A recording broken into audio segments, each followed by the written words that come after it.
Hello everyone, we're just talking about the period of a simple harmonic oscillator, and before we actually get started into kind of the class notes, I just want to take a little brief look at what this might look like. Now here we've got two springs, each at the same spring constant, so each of the same stiffness, and I'm going to put a 100-gram mass on here. And what we can do is we can see the period of this pendulum, right, as it goes back and forth. The period being the time of one oscillation from bottom to bottom, or top to top, or middle up through the middle up, or middle down through the middle down.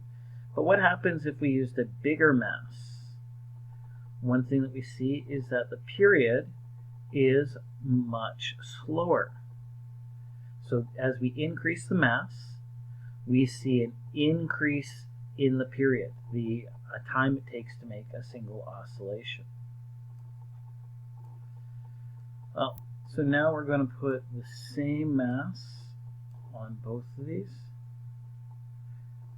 And we see we've got the same period. Now, they are stretched a little bit differently, but what happens if I were to reduce that spring constant? So a smaller spring constant means a larger period, and a larger period, a spring constant, means a smaller period. Now these both have the same mass in order for us to take a look, but that kind of gives you an idea of what's going on there. Now the formula for period of a simple harmonic oscillator, period is equal to 2 pi square root m over k, where t is the period, and that'll be in seconds, m is the mass, and standard units there is kilograms, and k is again your spring constant, which will be in newtons per meters. So let's take a look at example number 1. Here we're asked to find both the period and frequency given a mass and a spring constant. So finding the period is going to be just putting this into the formula, m over k. So the period, 2 pi square root 2.50 over 48.3, and as you type all that in, you wind up with 1.43 seconds. Now to find the frequency, we're going to just do the inverse of the period. So 1 over 1.43 gets you 0.70 hertz. Let's take a look at a second example here. A little bit more difficult. First of all, we're given the weight of an object, not the mass, so we're going to need to find the mass of that object, right? So the weight divided by the acceleration due to gravity on Earth. So we're taking that 2.7, divide that by 9.81, and that gets you a mass of 0.275 kilograms. Second thing is we've been given a frequency. We need to find the period. So the period is the inverse of the frequency. So 1 over 1.1. That means the period is going to be 0.91 seconds to 2 decimal places. We're still looking for that spring constant. So given the fact that period is equal to 2 pi square root m over k, we're going to divide both sides by 2 pi and square it. Now at this point we've got quite a bit going on here on the left side, so we're going to just plug in our numbers.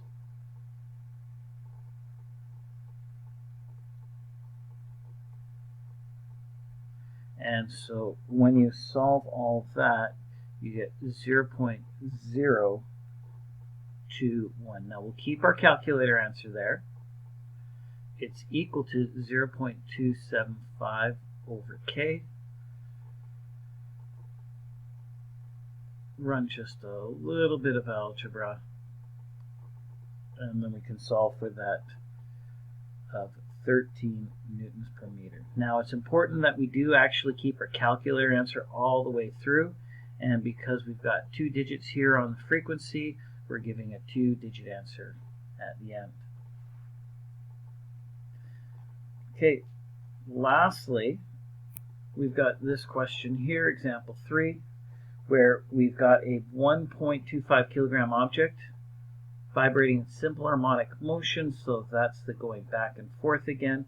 But in this case, we're wanting to find out what the acceleration is. Now, the maximum acceleration, as previously discussed on earlier, is where you're going to see the maximum displacement, because maximum force will mean maximum acceleration, which arrives at maximum displacement. So we're going to need to first of all find the spring constant, similar to what we did above, and then use the F equals ma and kx in order to find that maximum acceleration. So let's start by finding the spring constant. T is equal to 2 pi square root m over k, or T over 2 pi all squared is equal to m over k. So we'll put all of this in,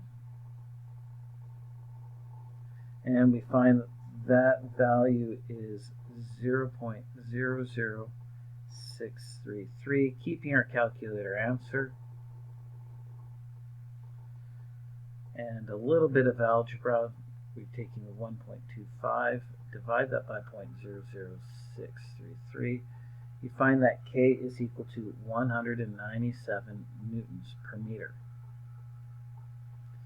Now that we've got that, again, the force is equal to negative kx. The negative is really just directional, so we're going to divide both sides by the mass to get what the acceleration is, and we're using the maximum displacement to find the maximum acceleration, because that is where you will see the maximum acceleration.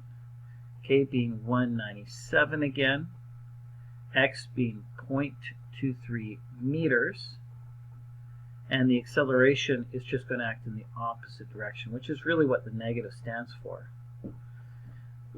And the mass being 1.25 kilograms means that the acceleration there is 36 meters per second squared. The negative just means in the opposite direction again to the displacement. And again, we're going 2 digits because we had 2 digits here in terms of our period. Okay, if anybody has any questions, let me know, and thanks for watching.